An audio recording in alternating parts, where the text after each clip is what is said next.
I-share ko sa inyo ngayon, the power of the blood of the cross. So, ang dugo ni Jesus ay may kapangyarihan sa ating buhay. Ang sabi nga dito, the Bible are the book of books, the book of blood. Those who are preached the gospel, the glorious gospel of the Lord, are been labeled and slaughtered teacher. Sabi nga na, it is the blood of Christ that gives power to our preaching, teaching. It is the blood of Jesus Christ that gives power to our praying. It is the blood also of Jesus Christ that makes sword quicker. Every time the preacher na may magtuturo sa atin, nagkukwik yung natin. It is the blood of Jesus Christ. 1 drops of the blood of Jesus Christ makes tumatakas ang kaaway. Every kingdom and demon tremble. Ang sabi nga, it is the blood of Jesus Christ and nothing else. So, anuhin natin kung ano yung dugo. Gaano kahalaga ang dugo ng ating Panginoon? Ang sabi sa Hebrew 9:22, indeed, under the law, almost everything is purified with blood. Everything. Lahat. Purified ito ng dugo. By the shedding of the blood of Jesus, there is no remission of sin. Amen po ba? Amen. So, anuhin natin, without the shedding of the blood of Jesus Christ on the cross, there is no remission of sin. So, begin this thought that ang dugo ang nagpapatakbo sa ating buhay, sa ating katawan. Without the blood, mamamatay tayo. Yun ang katotohanan. No?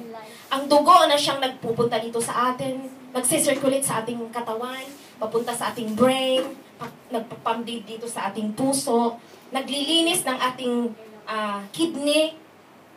Kung tumatay din tayo, ito yung nagpapalabas. In the moment daw na mag-i-stop ang blood, lahat tayo ho mamamatay. Amen po ba? So yun ang kahalagahan ng dugo. Sa Old Testament, sinasabi doon, inuutos ng Panginoon kay Moses na sa Leviticus 17:11, ang sabi doon, for the life of the flesh is in the blood. Tama po ba? Amen. For the life of the flesh is in the blood.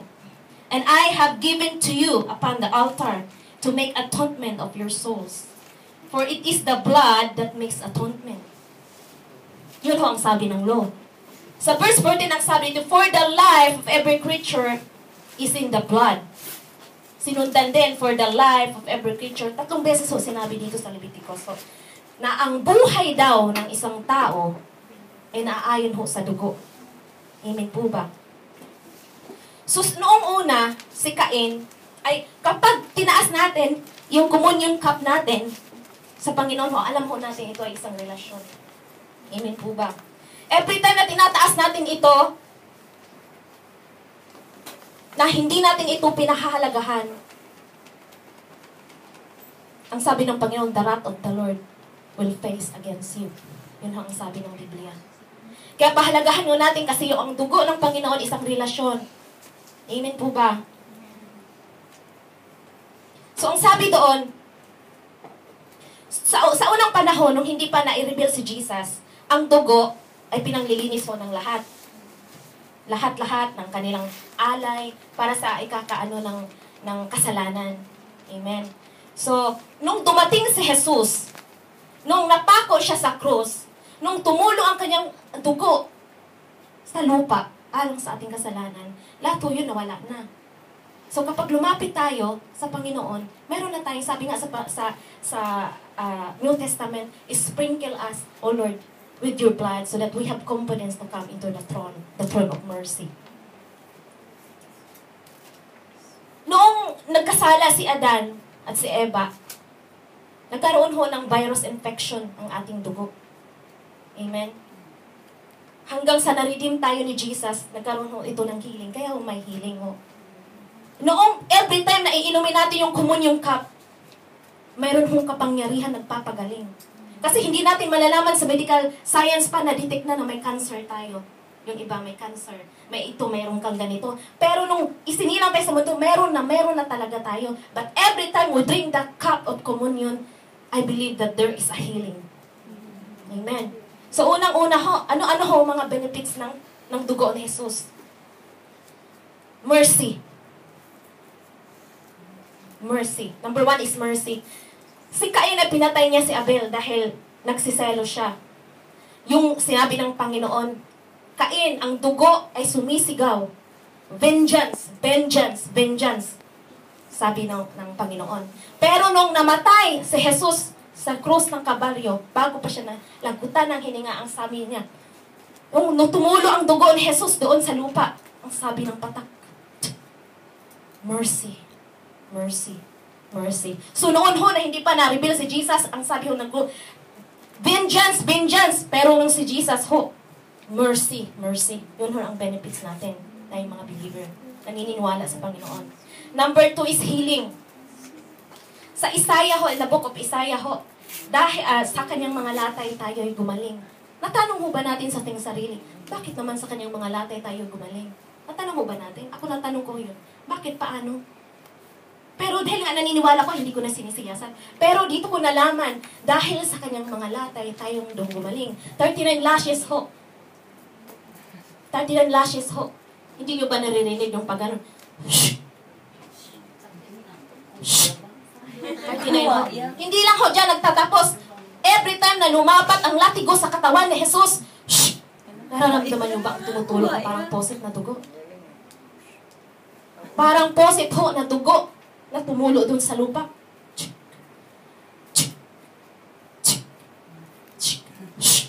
Ganun ho yun. Kaya ho, dahil sa kanyang dugo, tayo ho'y pinagaling.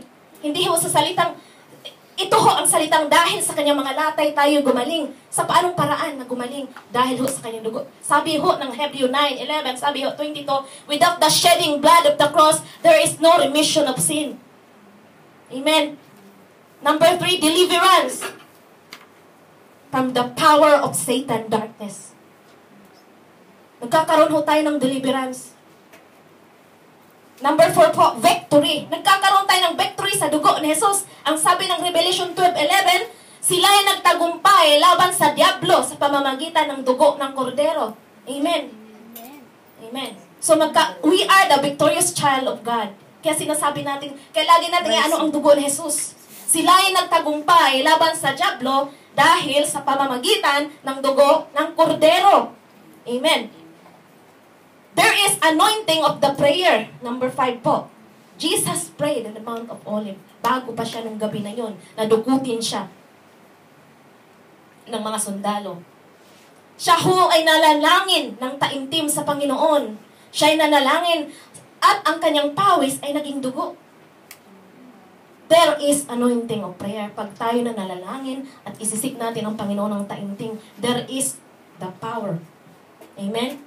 Number 6, sa Exodus 12:13 po, ang protection. In the land of Egypt po, yung dugo na kanilang nilagay sa kanilang pintuan ng mga Israelite, nung dumala ho ang angel ng kamatayan, ang anghel ng kamatayan, nilampasan ho sila sapagkat ho, may protection sila ng Panginoon. Ang dugo na yun ay ang dugo ng kordero. Ang dugo ni Jesus na yun. So there is protection in the blood of Jesus Christ.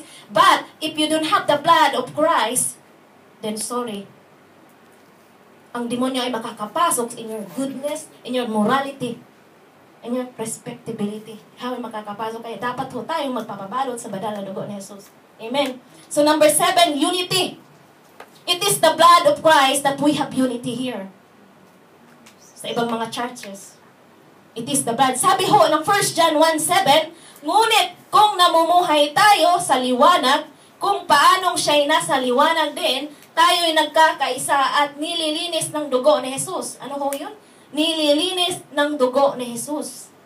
Ngunit kung tayo namumuhay sa liwanag, hindi ho sa dilim, tayo ho'y namumuhay sa liwanag, tayo ho'y nagkakaisa at nililinis tayo ng dugo ni Jesus, ng kanyang anak. Hindi ho dahil sa goodness ho ng churches, kaya tayo ho'y nagkakaisa, nagkakamali ho sila. Amen. Hindi ho dahil sa respectability ng bawat isa, sila ho'y nagkaka-unite. Hindi ho, yun. Hindi ho dahil sabi nila, kami nag-iibigan. Kundi ho dahil ni Kristo na nabubo ang kanyang dugo sa cross, siya ho. Kaya ho mayroong unity. Dahil kay Kristo at dahil kay Kristo ho. Amen. Wala hong iba. Sa kanyang dugo na nabubo sa cross. Sa cross ng Kalbaryo. Kaya ho sila nagkakaisa. Kaya ho tayo nagkakaisa mga Kristiyano. Amen. Number 8 po, sa Hebreo 9:12. Tayo ho mayroong kaligtasan na habang buhay sa pamamagitan ng dugo ni Jesus. Minsan lang siyang pumasok sa kabalan-banalan at ihandog ang kanyang sarili, ang kanyang sariling dugo. Tayo ho, na nabubo, kaya tayo mayroong karapatan na tumawag sa Ama. Amen. Dahil ho sa kanyang dugo. It gives the right us to become the children of God. Dahil ho sa kanyang mga dugo. Ngunit kapag uminom tayo ng kapriyonyo na hindi natin ito pinahalagahan, the wrath of the Lord shall come upon us. The face of the Lord shall face against us. And He will cut His off upon the people.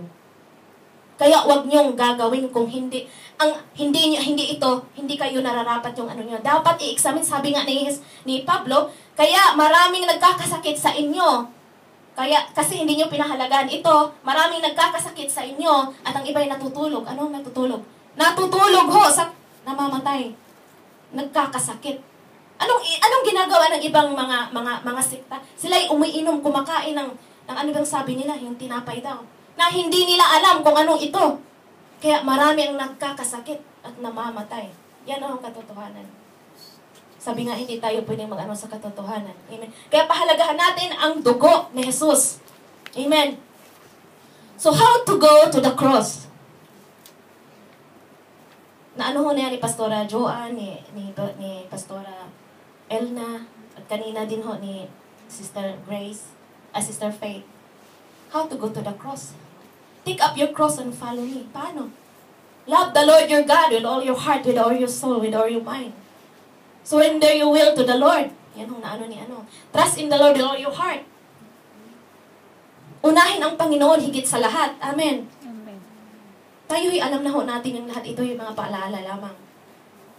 Because without the blood of the cross, there is no salvation. Without the blood of the cross, there is no healing. Without the blood of the cross, there is no mercy. There is no deliverance from the darkness. There is no hope. There is no hope of salvation. There is no hope, period, without the shedding blood of the cross. Sabi nga, what can wash away my sin? Nothing but the blood of Jesus. What can make me whole again? Nothing but the blood of Jesus. Oh, precious that makes whiter than snow. There's no fountain that no. Nothing but the blood of Jesus. Without the shedding blood of the cross, nothing. There's no remission of sin. Amen. We are not saved by a membership. And we are not saved by the baptism water. At ang membership ng churches is empty and religious experience if we are not bent to the cross. Amen. Marami ho sa ibang-ibang mga sekta ho, sila ho yung nagpapano. Kung hindi ka sa Sabato, kasi Seventh-day Adventist ako noon, kung hindi ka nagpapabautismo, hindi ka maliligtas. Kaya nagpapabautismo ako nung kabataan ko pa. 21 years old ata ako. Sabi ko, nung pagkatapos kong nabautismohan, ligtas na ako, salamat sa Diyos. Pero hindi ho yan totoo. Without the blood of the Christ, there is no remission of sin. Hindi ako sa Panginoon, hindi ko siya gaanong kilala. Ngunit, ang sinabi nila, kapag ikay nalunod doon at nagpabautismohan, ikaw ay ligtas na. Totoo yan. Ikaw ay nilunod. Nilunod sa tubig. Nilubog. Kapag ikaw ay nilubog sa tubig, ikaw ay ligtas na. Ngunit ho, nung nabasa ko ang Biblia, hindi ho yan ang katotohanan. Ang sabi ho, without the shedding blood of the cross, there is no remission of sin. Ang sabi ko, ligtas na ako. Salamat sa Diyos. Ngunit yun pala ay hindi. Sabi dito, hindi tayo naliligtas sa mga membership sa mga attendance sa churches. Mga fraternal, mga goodness. Dito tayo kasi good dito. Lahat good. Walang bad. It is a lie. If you're not bent to the cross and the blood of Jesus, sorry. You are not saved. Yun lang masasabi ko. We are not saved by the membership. We are not saved by a good moral, respectability, responsibility, goodness, and theology without the blood of Christ. Kung hindi tayo nanggaling sa dugo at hindi natin inaanuhan ang dugo ni Jesus, hindi natin siya kinikilalang mabuti, then hindi tayo maliligtas. Kasi without the shedding of the blood, there is no remission of sin. Your goodness and righteousness ay parang basahan lamang sa tingin ng Diyos kung hindi natin kilala si Jesus. Sorry, kung meron kayong mga kamag-anak na naniniwala na si Jesus ay propeta. Sorry. Pero ito ang katotohanan.